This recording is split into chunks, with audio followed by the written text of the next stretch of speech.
Programme में आपको खुशामदीद कहते हैं। मैं असदुल्ला खान हूँ। आज DGISPR लेफ्टिनेंट जनरल अहमद शरीफ साहब ने बहुत इंपॉर्टेंट प्रेस कॉन्फ्रेंस की है। बलूचिस्तान के हवाले से तफसील से गुफ्तगू हुई है।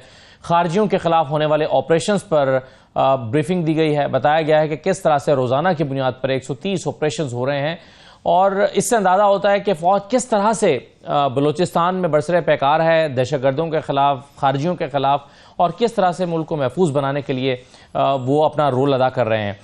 इस बलूचिस्तान की सूरत हाल के हवाले से के अलावा जनरल फैज़ हमीद के हवाले से बात हुई है। तफसील से इमरान खान का भी जिक्र आया कि इमरान खान जो है वो उनको क्या फ़ौजी तहवील में लिया जा सकता है, उसको भी उन्होंने रिस्पॉन्ड किया है। फैज़ हमीद साहब पर जो इल्ज़ामात हैं और उनके खिलाफ जो प्रोसीडिंग्स हो रही हैं उस पर भी तफसील से बात हुई है। तो आज की जो प्रेस कॉन्फ्रेंस है ये कई हवालों से बड़ी इंपॉर्टेंट है।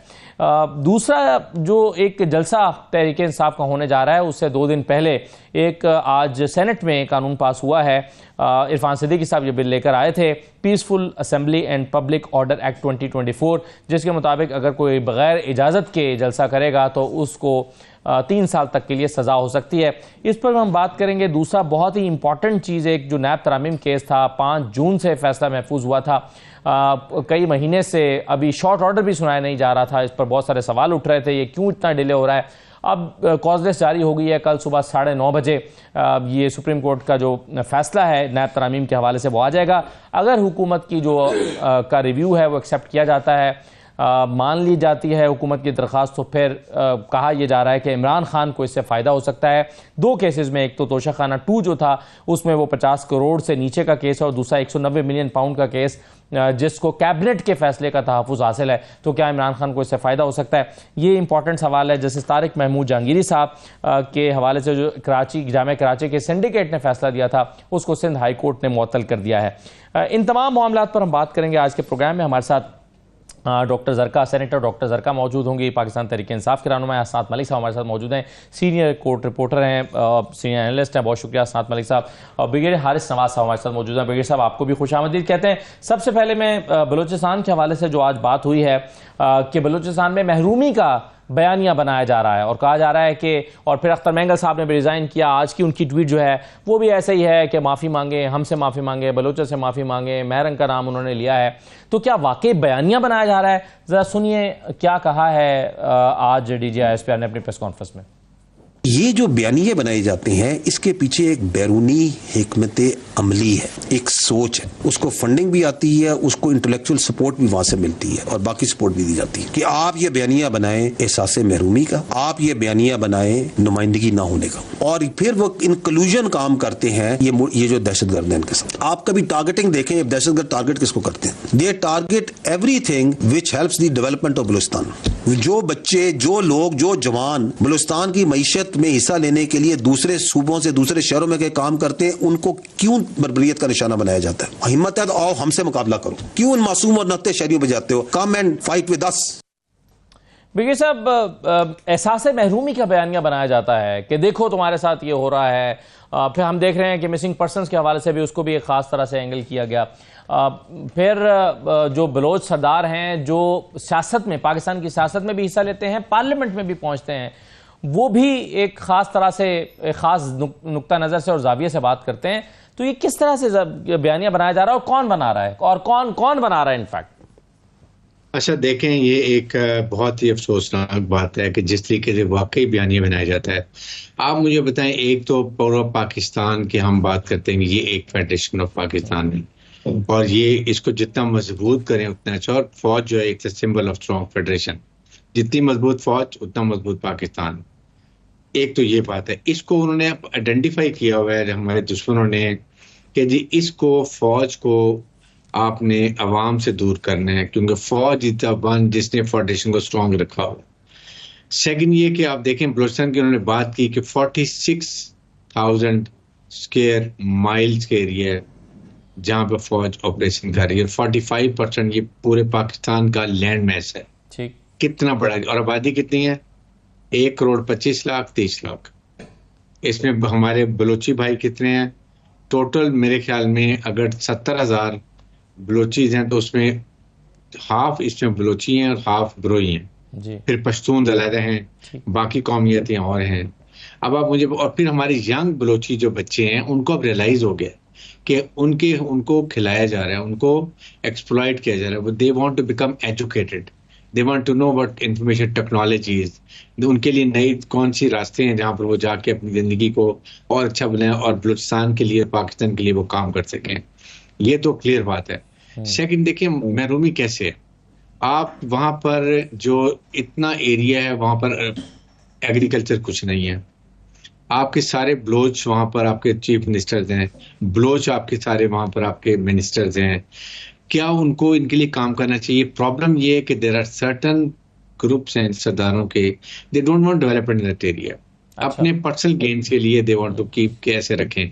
इसके साथ जो क्लियर बात बताइए कि अब आप मारंग बलोच की जब वो बात करें, आप मुझे बताइए मिसिंग पर्सन हैं कितने? 100, 200, 300, 400, जो कि ज्यादातर लोग उसमें आप टेररिस्ट ऑर्गेनाइजेशन में जाके मेंबर बन गए और जब मारे जाते हैं तो उनके लवाकिन उनकी बॉडीज को मांगते हैं। मारंग बलोच ने जब आपके सामने ड्रोन अटैक किया ईरान में, उसने कहा ये हमारे टेररिस्ट हैं, इनको ये मिसिंग पर्सन थे। गवादर पोर्ट अथॉरिटी में वहां भी उसकी बहन आगे जी ये हमारे भाई हैं। इशू ये है कि मारंग बलोच जब यहाँ पर पाकिस्तानी मारे गए हैं, कितने ज्यादा तादाद में पंजाबी भी हैं, उसमें सब लोग शामिल हैं। मैं तो पंजाबी कहते नहीं तो पाकिस्तानी। क्या इसने एक लफ्ज कहा टेररिस्ट के खिलाफ बोली? What does it mean? That she is playing into the hand of terrorist organisation. रॉ के हाथ में खेल रही है, फंडिंग मिल रही है, पैसा मिल रहा है और ये उनकी बातें करें। देखें, इन चीजों को हमें समझना चाहिए। लेकिन बलोच अवाम की ये पार्टियों की जिम्मेदारी है कि फेडरल गवर्नमेंट जाए बलूचिस्तान में, सही इनके अच्छे लोग जाएं जिनके गुड कम्युनिकेशन है, जाके बलोच नेशनल लीडर जो है उनसे मुज़ाकरात करें, उनके तहफ़्फ़ुज़ात सुने, उनके जो ग्रीवेंसेस हैं उनको देखें, फिर उसको रीड्रेस करने की प्लानिंग वापस आए, फेडरल गवर्नमेंट से लें approval, please go and do it. बाकिरदार लोगों को सही है, मॉनिटरिंग जो मसाइल हैं उसको हल करने की कोशिश करें। बिल्कुल सही, बिल्कुल सही वकील साहब। लेकिन अभी जैसे हम बात कर रहे हैं कि डॉक्टर साहबा, हम कह रहे हैं कि महरूमी का बयानिया बनाया जाता है और हम ये देख रहे हैं कि ऐसा होता भी है। लेकिन जो लोग ऐसा करते हैं, अब अख्तर मेंगल साहब की आज की ट्वीट अगर हम देख लें तो उसमें कम बेश वो यही बात कर रहे हैं। लेकिन फिर आप लोग भी उनको मनाने के लिए जाते हैं कि नहीं आप पार्लियामेंट में रहें, फिर जो हुकूमत है वो भी उनको मनाने के लिए जाती है कि नहीं आप पार्लियामेंट में रहें। तो फिर एहसास महरूमी का बयानिया बनाने वाला जो कि मुल्क को नुकसान पहुंचा रहा है, उनको फिर जाने देना चाहिए। बिस्मिल्लाहिर्रहमानिर्रहीम। बहुत शुक्रिया असदुल्ला साहब। ब्रिगेडियर हारिस की भी बातें सुन रही थी। मेरा ख्याल है बहुत कॉम्प्लिकेटेड है बलूचिस्तान का मसला। ठीक है, सरदारों के वेस्टेड इंटरेस्ट हैं और लेकिन कुछ तो बात है, मतलब जाहिर है रॉ उधर एक्टिव है, पाकिस्तान के जो दुश्मन हैं वो प्रॉक्सी वॉर वहाँ पे पूरा एक वो बना हुआ है। लेकिन इसको ज़रा थोड़ी डिटेल में देखने की बात ज़रूरत है। एक तो बलूचिस्तान एक्सेसिबल नहीं है। मैं जब भी, मुझे 3.5 साल हो गए सेनेट में आए हुए, मैं हर बार कहती हूँ मैंने बलूचिस्तान जाना है। हमारे चेयरमैन बलूचिस्तान के थे, आपको पता है, चीफ अपने जो थे चीफ मिनिस्टर जो हैं इस वक्त वो हम में से थे। तो और पिछले साल तो मतलब 3 आपके बड़े ओहदे पाकिस्तान के थे जो बलोच जिस पे थे। अभी चीफ जस्टिस ऑफ पाकिस्तान जो हैं वो भी बलूचिस्तान से हैं और केयर टेकर प्राइम मिनिस्टर भी हमारे बलूचिस्तान से थे, अनवारुल हक काकड़ साहब। और ये एक लंबी फहरिस्त है और सेनेट में तो वैसे ही 25% जो है वो बलूचिस्तान है। लेकिन कोई ले जाना नहीं चाहता, कोई मानता नहीं है लेके जाने को। अभी अगर मैं पेशावर जाना चाहूँ तो मैं इस तरह चली जाऊंगी, कराची में जाना चाहूँ मैं इस तरह चली जाऊंगी। तो एक तो एक्सेसिबिलिटी आपको चाहिए। हमारा मुल्क है, हमें उधर जाना चाहिए, हमारी उधर एक्सेसिबिलिटी होनी चाहिए। और उधर जो भी मसाइल हर जगह के, देखें ना, अभी आजकल गिलगित बल्तिस्तान में चंद महीने पहले मसाइल थे, रावला कोट में अलग मसाइल थे, कड़क में अलग, और सब जगह के मसाइल मुख्तलिफ हैं। कड़क के मसाइल अलग थे, बन्नू के मसाइल अलग थे, बलूचिस्तान के मसाइल बिल्कुल अलग हैं। लेकिन इनको किसी को इनको तवज्जो देनी है, किसी को कुछ होमवर्क करना है कि क्या मसाइल हैं, कौन लोग क्रिएट कर रहे हैं, इसका सिद्धे बाप कैसे होगा, उसके लिए होमवर्क कुछ काम करना पड़ेगा ना। बयानों से और बयानिए बनाने से तो काम हल नहीं होगा। लेकिन ये वैसे इंपॉर्टेंट चीज है कि हसन साहब जब chief justice of Pakistan Balochistan से हों तो आपके ख्याल में बलूचिस्तान के लोग इस बात पर कितना इसके प्राइड लेते होंगे कि चीफ जस्टिस ऑफ पाकिस्तान हमारे जो है वो बलूचिस्तान से हैं, और उनका एहसास महरूमी इससे कितना खत्म होता होगा, और फिर चीफ जस्टिस ऑफ पाकिस्तान जो है वो कितना कंट्रीब्यूट कर सकते हैं as a chief justice Balochistan के लिए? देखिए, जब चीफ जस्टिस काजी फैसल ज़ेर अताब थे और प्रेसिडेंशियल रेफरेंस उनके खिलाफ चल रहा था, तो बलूचिस्तान बार उनके साथ खड़ी थी, सारे वकला जो है बलूचिस्तान के उनके साथ खड़े थे, और ये उम्मीद की जा रही थी कि ये जब आएंगे तो ये जो मिसिंग पर्सन का केस है और ये इफ्तिखार चौधरी साहब ने टेकअप किए, ये टेकअप करेंगे उस मामले को। इन्होंने एक जनरल मिसिंग पर्सन का केस जनवरी में टेकअप किए, एक हियरिंग की, उसमें जो है वो कुछ रिमार्क्स आए, कुछ उन्होंने कहा कि हुकूमत थ्रू अटॉर्नी जनरल अंडरटेकिंग दे कि आइंदा कोई जो है वो खिलाफ कानून किसी को उठाया नहीं जाएगा। उसके बाद वो हियरिंग नहीं हुई, जनवरी अब तो सितंबर हो गया। उसके बाद हालांकि अब छुट्टियां भी नहीं की, चीफ जस्टिस काजी फैसल ने मौजूद थे। मेरा ख्याल है कि चीफ जस्टिस काजी फैसल को रोल प्ले करना चाहिए था वो, क्योंकि इस वक्त जो मौजूदा हुकूमत है उनका भी बड़ा ट्रस्ट है, फिर उनका तल्लक भी बलूचिस्तान से है। वो एक किस्म का इशू रिजॉल्व ना होता तो कम से कम वहाँ एक डिबेट, एक बात हो जाती, उनकी बात सुन ली जाती, क्योंकि ये इशू इतना आसान नहीं है, ये पोलिटिकली रिजॉल्व होना है। और इस वक्त जो मसला आ रहा है वो ये आ रहा है कि एक तरफ वहाँ वो लोग हैं जिन्होंने बंदूक उठाई हुई है, दूसरी तरफ वो लोग हैं जो बहुत ज़्यादा, जिन पे वो पब्लिक का ट्रस्ट नहीं है, वो ज़्यादा हमारे किसी और यानी वो करीब है, हाँ करीब है। लेकिन मसला ये नहीं, जो रिप्रेजेंटेटिव्स हैं, जेन्युइन रिप्रेजेंटेटिव्स जो हैं, जो जिस तरह अख्तर मेंगल साहब हैं, हासिल बरेंजो साहब थे, इन लोगों को अब इन लोगों की ग्रीवेंस हैं कि हमारे इलेक्शन में बहुत ज़्यादा धांधली, और जिस तरीके से जिन लोगों को जितवाया गया, उनके वोटर को भी यही बात है। मेरा ख्याल है कि ऐसी जो लोग हैं, ऐसी जमातें हैं, इनको इनकरेज करना चाहिए था, और जो इलेक्शन में जो कुछ इनके ग्रीवेंस हैं वो रिजॉल्व करने चाहिए थे। और बार बार महमूद खान अचकज़ई साहब ने भी बात की, और बलूचिस्तान में जो इलेक्शन पे जो लोगों के ग्रीवेंस हैं, तो वहाँ के जो अवामी उमंगों को रिफ्लेक्ट करते हैं वो लोग असम्बलियों में आए तो ज्यादा बेहतर है। बिल्कुल सही है। एक चीज मैं और आपसे हसन साहब जानना चाहता हूं, और फिर ब्रिगेड साहब के पास भी जाता हूं, और वो मामला है डीजी एसपीआर ने जो आज जनरल फैज हमीद के हवाले से बात की है। उन्होंने कहा फौज का कोई सियासी एजेंडा तो है नहीं, और उन्होंने कहा कि मगर मखसूस सियासी एजेंडे को परवान चढ़ाने के लिए अगर कोई किरदार अदा करेगा तो उसके खिलाफ कानून अमल में आएगा। सुनिए उन्होंने क्या कहा है। पाकिस्तान आर्मी एक कौमी फौज है और इसका कोई सियासी एजेंडा नहीं है, ना ही ये किसी सियासी जमात की मुखालिफ है और ना ही तरफदार। अगर फौज में कोई शख्स अपने जाती मफादात के हसूल के लिए काम करता है या अपने जाती फायदे के लिए किसी एक मखसूस सियासी एजेंडे को परवान चढ़ाता है तो पाक फौज का खुद एहतसाबी का निजाम हरकत में आ जाता है। सबूत और शवाहिद की रोशनी में जिम्मेदारों को उनके अमाल का जवाबदेह होना पड़ता है। अच्छा, अब कोई एक फौजी अफसर अगर किसी मखसूस सियासी जमात के साथ मिलकर फायदे के लिए, अपने या उस जमात के फायदे के लिए काम करता है तो खुद एहतसाबी का अमल जो है वो शुरू हो जाता है। ये जनरल फैज हमीद के मामले का इमरान खान के केस से क्या ताल्लुक है आपके ख्याल में? देखिए, ये तो अब जब चीज़ें सामने आएंगी, हमारे पास नहीं मालूम कि क्या चीज़ें हैं, किस तरह है। और इमरान खान साहब ने प्रीएम्प्टिव यानी वो उन्होंने इस्लामाबाद हाई कोर्ट में चले गए जल्दी, तो कुछ तो है जिसकी आपके ख्याल में नहीं जाना चाहिए था उन्हें। उस पर मेरा ख्याल है पीटीआई की लीगल टीम भी डिवाइड है, लेकिन वहाँ भी प्रेशर होते हैं, लीगल टीम पे भी होते हैं। तो ये यही समझा गया कि एक रजू कर लिया जाए और दरख्वास्त जो है वो पेंडिंग रखी जाए इस्लामाबाद हाई कोर्ट में। और एक तरफ ये भी है कि हुकूमत का मौक़िफ़ भी आ जाएगा कि क्या है, अभी फ़िलहाल तो फाइंडिंग भी नहीं है ऐसी। तो ये जब कोई चीज़ आएगी कंक्रीट, जब कोई फाइंडिंग जो इन्वेस्टिगेशन या उन्होंने हिफ्ज़ मा तक़द्दुम के तौर पर यह कदम उठाया है कि मुझे खदशा है कि तहवील में लिया जा सकता है, इसलिए उसको रोका जाए। बिल्कुल, वो अब खदशे पे देखते हैं कि क्या हुकूमत से जवाब मांगा जाएगा या नहीं। ये बात अच्छी बात है कि ये चीज़ें खुद एहतसाबी होनी चाहिए। माजी में सुप्रीम कोर्ट की जजमेंट भी थी असगर खान केस में, मिर्जा असलम बेग, असद दुरानी के हवाले से फाइंडिंग थी, बाकायदा एडमिटेड फैक्ट है। तो मेरा ख्याल है कि अच्छी बात है कि अब शुरुआत हुई है तो ये चीज़ें हो सही है। खुद एहतसाबी की बात कर रहे हैं तो आज खुद एहतसाबी की बात हुई, बल्कि डीजीआईएसपीआर ने कहा कि ये खुद एहतसाबी का जो निज़ाम है फौज के अंदर, ये तो बाकी इदारों को भी उसकी तकलीद करनी चाहिए। सुनिए जरा उन्होंने क्या कहा है। मुतल्लिका अफसरान को कानून के तहत हकूक हासिल होंगे, जैसा कि अपना मर्जी का वकील करने और अपील का हक वगैरह वगैरह। Lieutenant general retired Faiz Hamid case इस बात का मुंह बोलता सबूत है कि पाक फौज जाती और सियासी मफादात के लिए की गई खिलाफ वर्जियों को किस कदर संजीदगी से लेती है। इस तरह की बिला तफरीक खुद एहतसाबी बाकी इदारों को भी तरगीब देती है।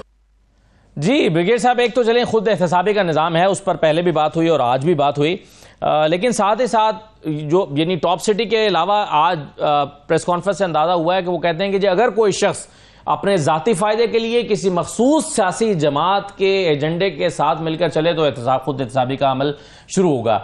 ये क्या कनेक्शन आप देख रहे हैं? और इसमें अगर यानी जाहिर है फौज अपने अफसरान के खिलाफ तो कार्रवाई करती है, लेकिन वो अगर कोई सियासी जमात हो तो उस सियासी जमात के खिलाफ भी कार्रवाई होगी?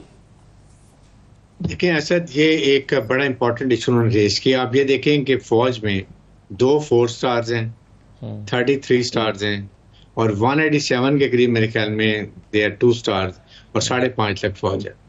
आपने कभी देखा इनको डिसिप्लिन खिलाफ वर्जी करते हुए? आपने कभी इनमें यूनिफॉर्म ऑफिसर्स को या ट्रूप्स को देखा कि सोशल मीडिया पे वो जाके कुछ कर रहे हो, या आपने किसी को देखा कि टीवी पे आके वो बैठ के बात कर रहे हो? सवाई डीजीएसपी के व्हेन ही इज रिक्वायर्ड वो ऑफिशियली आते हैं, अपना काम करते हैं। ऑन द कॉन्ट्ररी आप ये देखें कि कितने ब्यूरोक्रेट्स क्या कोई गलतियां करती हैं, कितने स्कैंडल होते हैं, क्या किसी को सजा मिली? ये बात की जाती है कि फौज में कड़ा खुद एहतसाबी का अमल है, जबकि यहाँ पर वो उनको गारंटी होती है आपने 60 साल पूरे करने हैं, 62 साल पूरे करने हैं, आपकी इंक्वायरी होगी, 1 साल होगी, अगले फिर आप एक अच्छी सेंट्रल डिपार्टमेंट बैठे होंगे।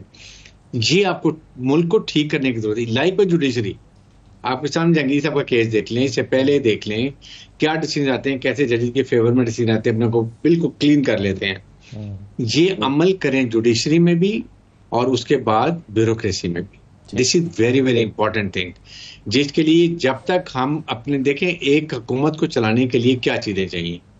Best of governance, it starts from prime minister of Pakistan. Number 2 total merit, कि आपने ब्यूरोक्रेट्स को, आपने हर एक को मेरिट पे लगाना है according to his professional efficiency and proficiency. उसके बाद 0 टॉलरेंस फॉर करप्शन, अगर करप्शन होगी तो 0 तो देन रूथलेस अकाउंटेबिलिटी। चारों का फुकदान है।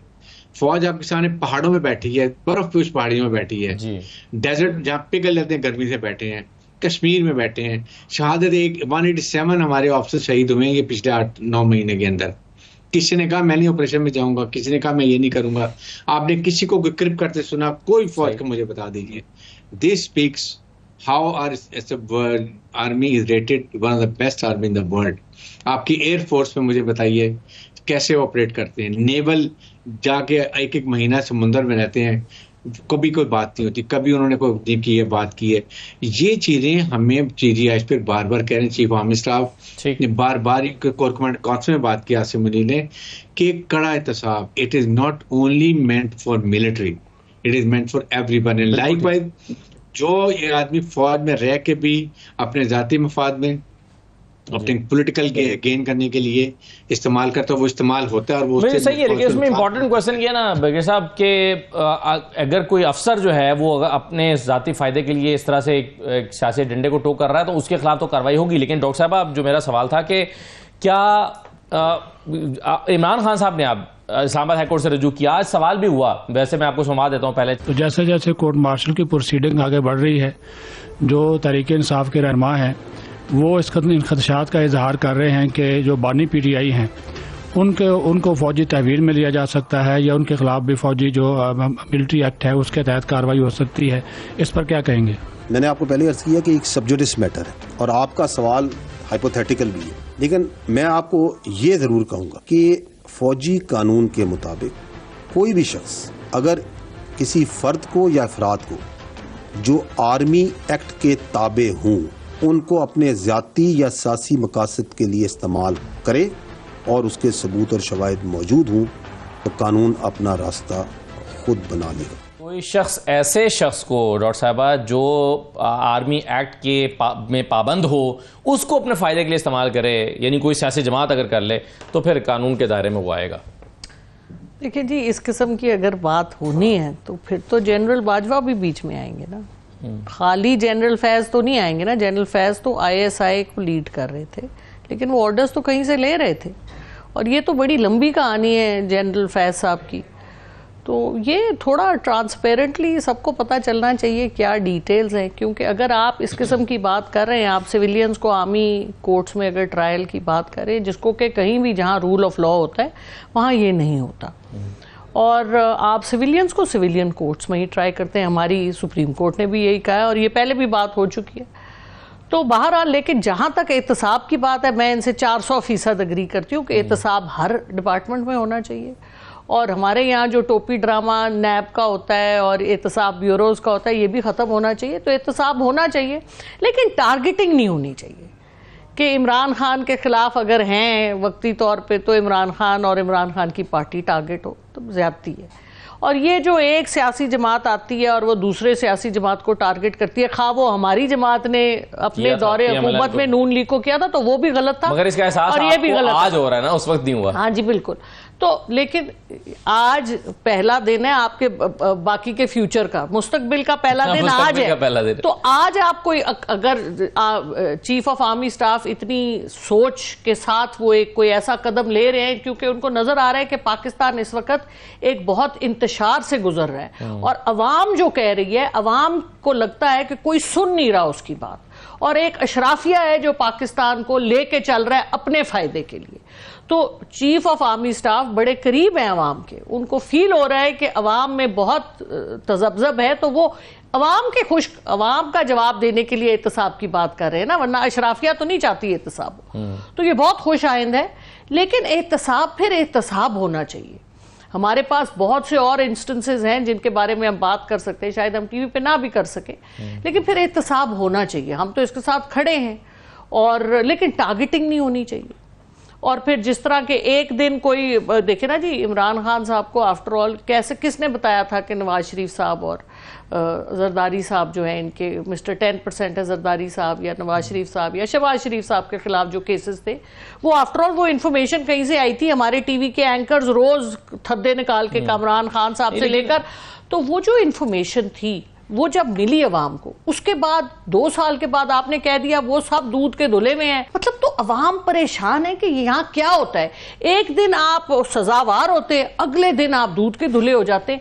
तो ये जो सोच है ना कि एहतसाब का जो निजाम है, जैसे फौज के अंदर है ऐसे बाकी इदारों में भी होना, एग्जेक्टिव में भी होना चाहिए, अदलिया में भी होना चाहिए और ब्यूरोक्रेसी में भी होना चाहिए। तो यही तो वो कह रहे हैं, यही बात आप कह रही हैं। हाँ, हम यही कह रहे हैं, लेकिन इसके बीच में मतलब जब इंसाफ होता है तो होता हुआ नजर आता है। लेकिन ये जो इशारे मिलते हैं DGI की गुफ्तगू से, वो ये मिलते हैं कि एक सियासी जमात ने, जो कि ज़ाहिर है तहरीक इंसाफ की बात हो रही है, एक सियासी जमात ने एक हाजिर सर्विस फौजी अफसर को अपने सियासी मकासद के लिए इस्तेमाल किया या करने की कोशिश की। ये आप कैसे कह सकते हैं कि हाजिर सर्विस फौजी अफसर ने सियासी जमात को इस्तेमाल नहीं किया? क्योंकि हाजिर सर्विस फौजी अफसर का क्या नस्बुलैन था? उनका नस्बुलैन ये था कि वो बने चीफ ऑफ आर्मी स्टाफ। हर आदमी अपने किसी मोटिव से चलता है ना। उनके खिलाफ तो कार्रवाई हो रही है ना। नहीं, गुजारिश सुने ना। इमरान खान, उनका मोटिव बड़ा था, और वो तो पिछले 8 साल से, हिस्ट्री कोई 2 साल की थोड़ी है या 3 साल की थोड़ी है, हिस्ट्री तो 8 साल पुरानी है। देखिए ना, अगर टॉप सिटी पे रेड हुआ तो कैसे टॉप सिटी पे रेड हो सकता है? ISI तो नहीं करा सकती ना, जब तक कि आपको ऊपर से हुक्म नहीं आता। रेंजर्स कैसे आपके साथ आएंगे? तो ये सोचने की बातें, और सोचने वाले लोग इनको समझते हैं, तो मुहर्रिकात को समझ के बिल्कुल इसको प्रॉपर्ली होना चाहिए। इसका क्या नतीजा निकलता है। बहुत शुक्रिया ब्रिगेडियर हारिस नवाज साहब प्रोग्राम में शिरकत करने के लिए। छोटा सा ब्रेक लेते हैं, ब्रेक के बाद वापस आते हैं। बहुत ही इंपॉर्टेंट फैसला कल आने जा रहा है नैब तरामीम का, जून के पहले हफ्ते में महफूज किया गया था और अब इसका ऑर्डर आ रहा है, तो इस पर हम बात करते हैं और फिर इसका इम्पैक्ट क्या होगा, खास तौर पर इमरान खान के केसेस के ऊपर। ब्रेक के बाद वापस आते हैं।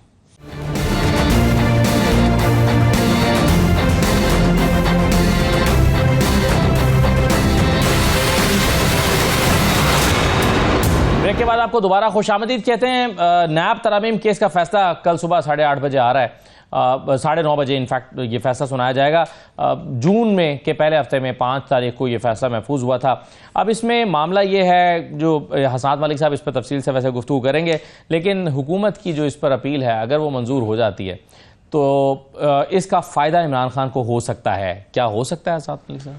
देखिए, पाकिस्तान में जो फैसले सियासी केसेस चलते हैं वो बहुत कम ही लीगल ग्राउंड पे चलते हैं, वो हालात पे चलते हैं जी। ये लीगली तो मे भी फायदा हो, लेकिन हालात जो है वो साजगार नहीं है PTI के और इमरान खान। लीगली फायदा हो सकता है, लेकिन फायदा पहुंचेगा या नहीं, पहुंचेगा कि नहीं ये बात है। कोई और तरीका भी निकाला जा सकता है और भी। तो मेरा ख्याल है कि ये है कि इसमें बहुत ज्यादा जो फायदा है वो नून लीग और पीपल्स पार्टी को होगा, अच्छा।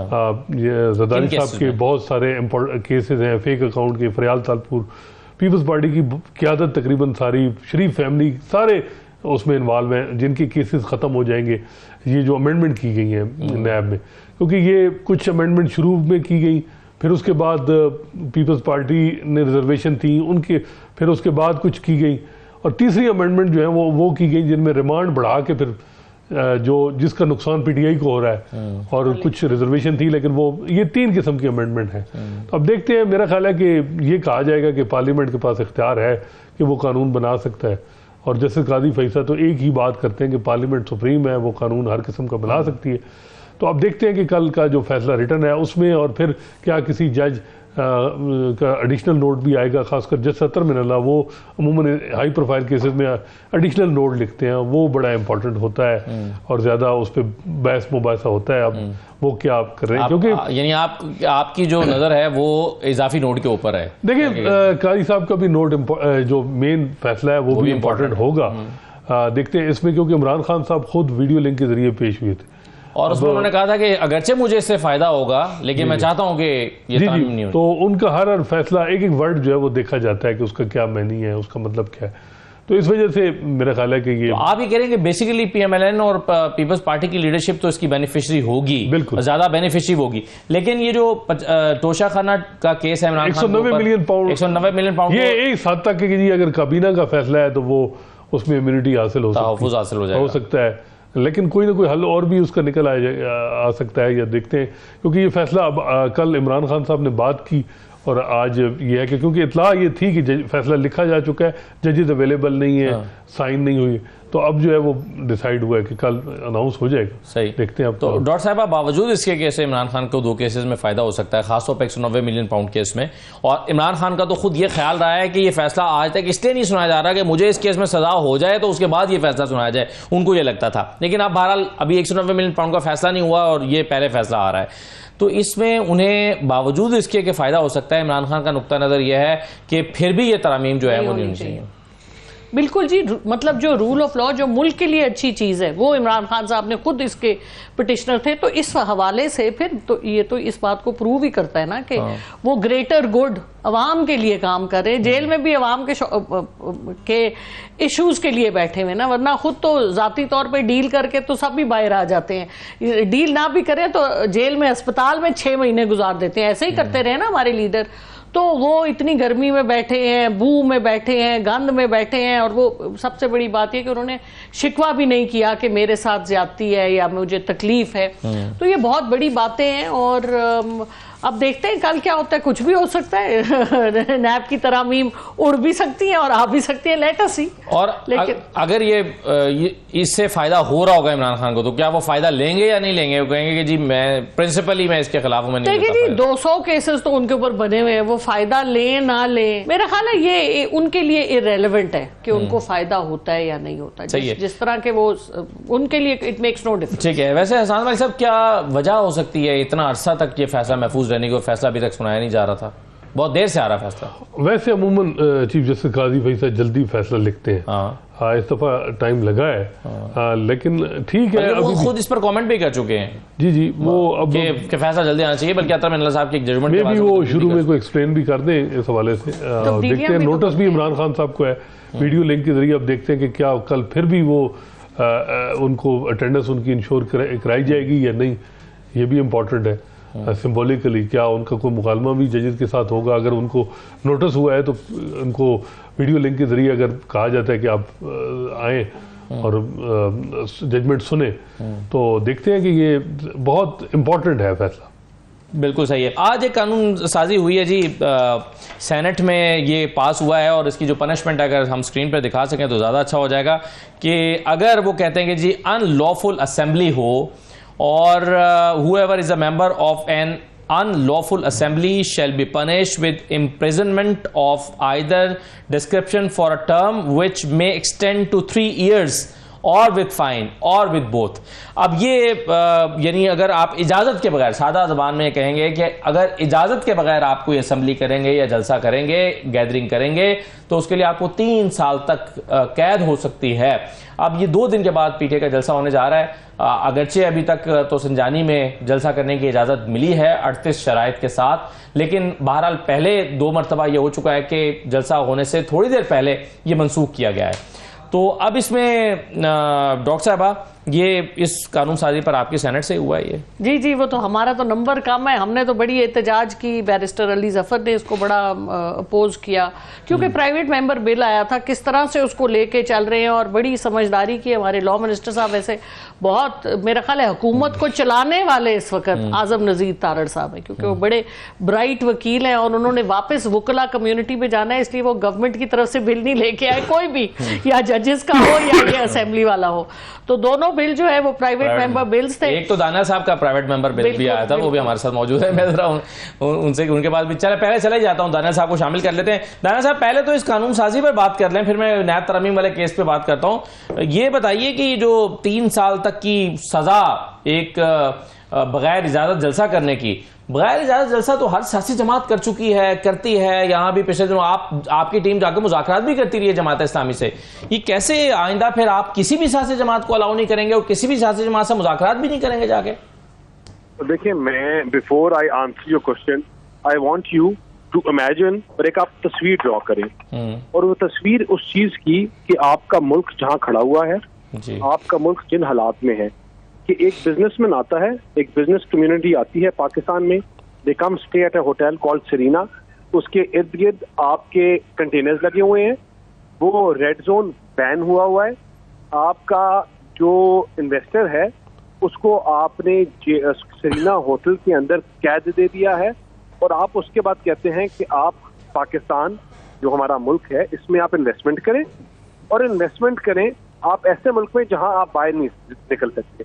मुझे आप एक बात बताएं कि if you were sentenced to jail the same way in any other country और एनी अदर प्लेस, तो क्या आप ऐसे मुल्क में या ऐसी जगह में इन्वेस्टमेंट करते? कभी भी नहीं। देखिए, मैं I am privy to a few things myself, because I will support this bill in the national assembly as well tomorrow, and मैं इसको I will take up to it, because it is also one of my brain child, where I think कि अभी एक recently business delegation आया, they came to and I have the letter as well, they came to Serena Hotel, यहाँ आए, वो investment करने आ रहे थे किसी प्राइवेटाइजेशन की किसी बिजनेस में, और जब वो पहुंचे तो बाहर कंटेनर्स लगने शुरू हो गए। जब कंटेनर्स लगने शुरू हो गए तो उन्होंने ये फैसला किया कि Pakistan is not the right place for investment, and they flew back to Karachi and the next day back to the country they came from. तो क्योंकि अगर आपकी इस तरह अनसर्टेनिटी होगी, आपकी इस तरह इन चीजों को खराब करेंगे, तो आपके मुल्क में कोई बिजनेस नहीं करेगा। वैसे साहब, अभी एक साल पहले की दानिया साहब, अभी 1 साल पहले की बात है, उमर अता बंदयाल साहब के सामने केस लगा हुआ था इंतखाबात के हवाले से, और वो फैसला सुनाने वाले थे। पहले वो फैसला दे भी चुके थे कि जी इंतखाबात 90 दिन के अंदर होने चाहिए। और मुझे याद है कि शाराए दस्तूर पर पीडीएम की जमातें, खासतौर पर मौलाना फजल रहमान साहब की पार्टी भी थी, पीएमएलएन के बहुत बड़ी तादाद में लोग आए थे, वहां पर पीएमएलएन की लीडरशिप ने खिताब किया था, और यही सरीना चौक जिसका आप जिक्र कर रहे हैं उसका गेट फलांग के वो वहां पर जाके इकट्ठे हुए और सुप्रीम कोर्ट की इमारत के सामने खड़े होकर उन्होंने बगैर इजाजत वहां पर एक अपनी प्रोटेस्ट किया और जलसा किया शाराए दस्तूर के ऊपर। तो फिर ये किसी को भी इजाजत नहीं होगी बशमूल हुकूमत और हुकूमती जमातों के? देखिए, उस जिस आप इवेंट की बात करें उसमें मैं भी शामिल था, मैंने भी तकरीर की, मेरे हल्के से लोग थे क्योंकि मैं पिंडी से हूँ, तो हमारी बहुत ज्यादा पार्टिसिपेशन थी। ये चीज जो है, ये लॉ है, ये सबके लिए। हम ये नहीं कह रहे कि आप एहतजाज ना करो, लेकिन आप एहतजाज करो एक ऐसे पॉइंट पे जो आपकी जहाँ कम से कम 3-4 किलोमीटर बाहर हो। अगर आप सील करो तो आपके डिप्लोमेट डिस्टर्ब ना हो, अगर आप सील करो तो आप मुझे बात की आपके जो लोग क्रिकेट प्लेयर्स आए हुए हैं आप उनको डिस्टर्ब ना करो, आपकी जो लोकल कम्युनिटी है वो डिस्टर्ब ना हो। अब मुझे बताएं कि हम क्रिकेट मैच पाकिस्तान में करते क्यों हैं? हम पाकिस्तान का वेन्यू इसलिए बनाते हैं कि हम दुनिया को बताना चाह रहे हैं कि Pakistan is a safe country.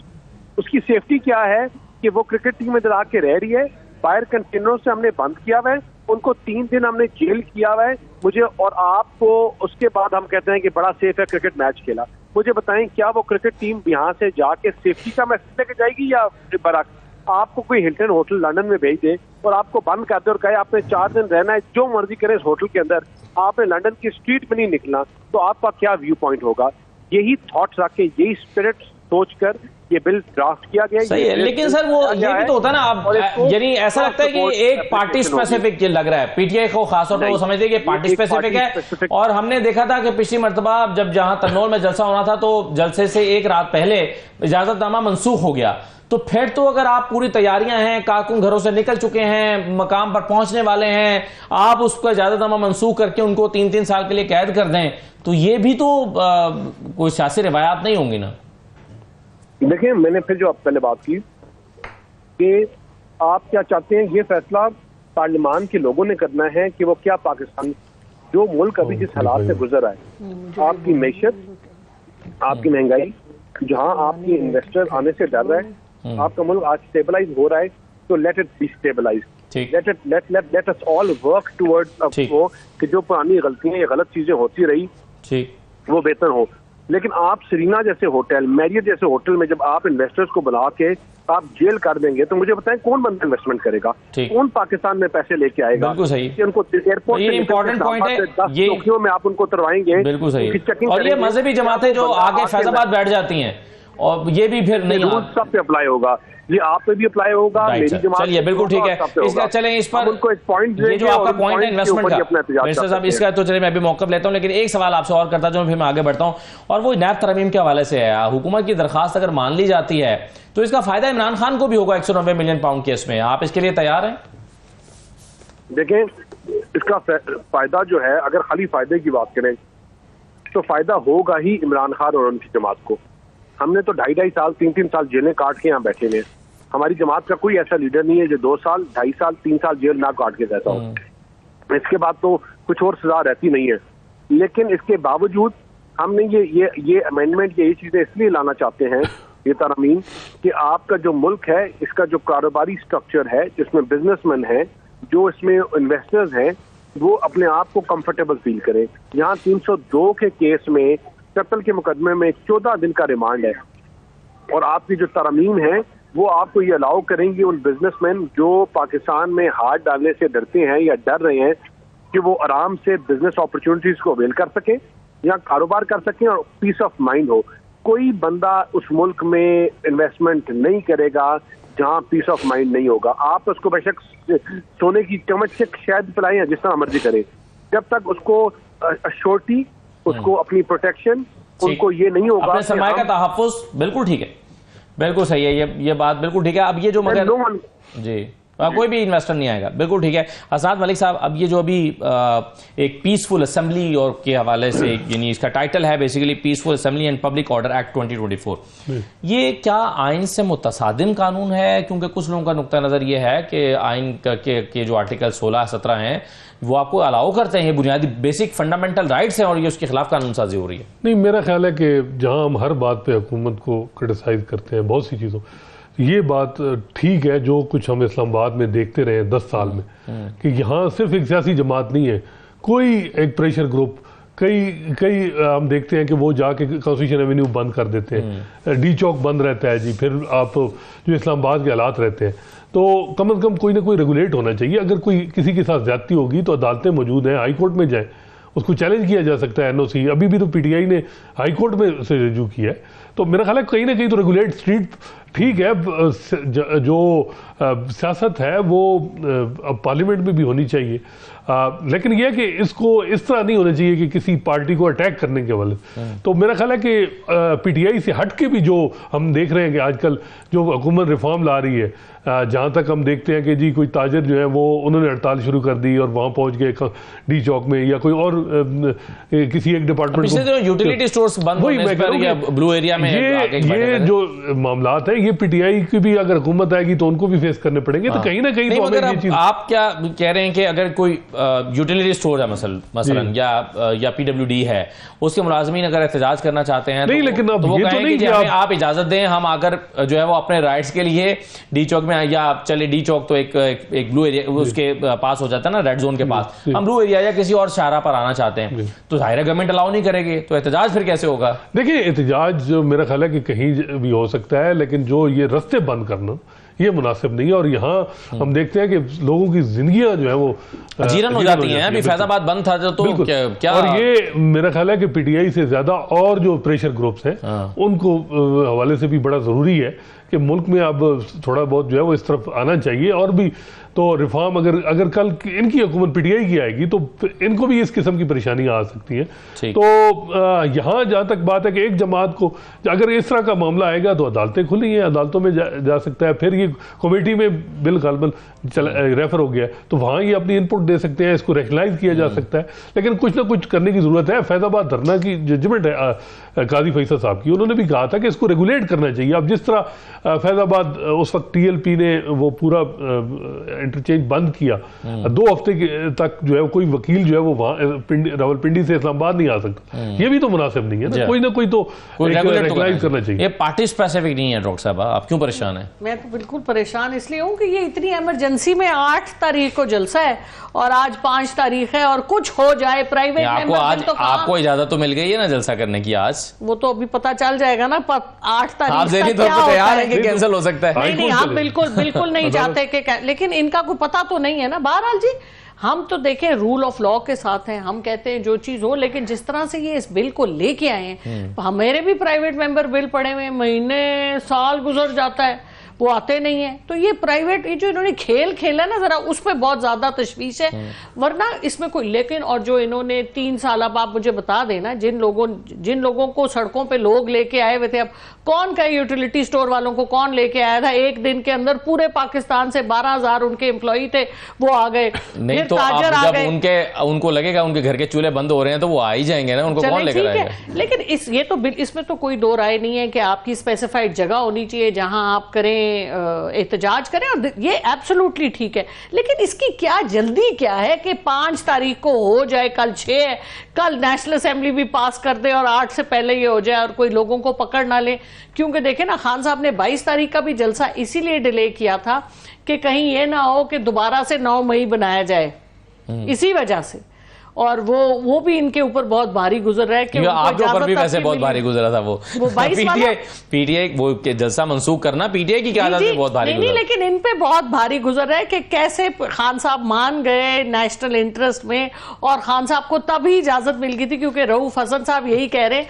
तो उसकी बहुत परेशानी है इस वक्त। मेरा ख्याल है वो इतना परेशान नहीं है जितना पीटीआई की क़यादत परेशान हुई थी तनकीद पे कि ये क्या हो रहा है। तो पीटीआई की लीडरशिप को अपने कारकुनों की भी तनकीद का सामना करना, वो तो बड़ी जबरदस्त बात है ना कि जी पीटीआई ऐसी जमात है जिसमें कारकुन खुल के बोलते हैं। चलें, सही है, ये भी एक पहलू है। एक छोटा सा ब्रेक लेते हैं, ब्रेक के बाद वापस आते हैं।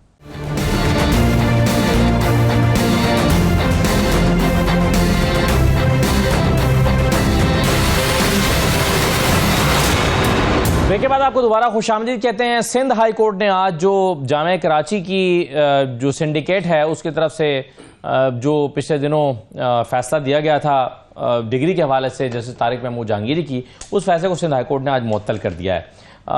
ये और कहा कि उसमें बुनियादी तौर पर जो नुक्ता नज़र लिया गया था वो ये था कि ये जो सुप्रीम जुडिशल काउंसिल है वही सिर्फ ये एक्शन ले सकती है, सिंडिकेट के पास ये इख्तियार नहीं है। वैसे दानियाल साहब, आप एज अ लीगल एक्सपर्ट आप कैसे देखते हैं इस स्टोरी को?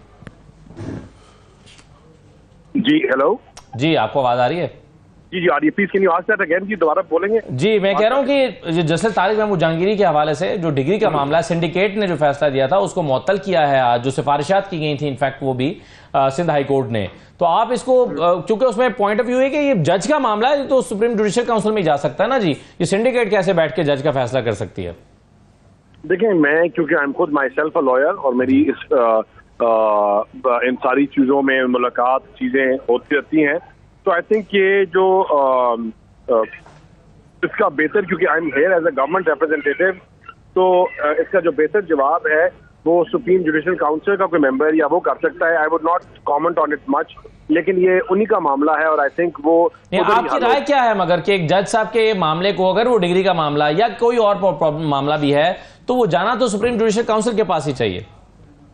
देखिए जी, ये फिर मैंने कहा कि थोड़ा सी ऐसी चीज है कि I want to be very careful before I comment on it, और मुझे जो लाइन भी एग्जैक्टली देख के लेनी इस पॉइंट पे पड़ेगी, लेकिन जो लॉ परमिट करता है वही होना चाहिए। बिल्कुल सही है। अज़नान साहब? क्या मामला है? लेकिन अगर मैं एक और चीज के ऊपर कमेंट कर दूं, यहाँ मेरी बहन ने एक चीज बात की थी जी, तो यहाँ प्राइवेट बिल्स आ रहे हैं और उनको टायर लगे हुए हैं, बड़े स्पीड से वो पास भी हो रहे हैं।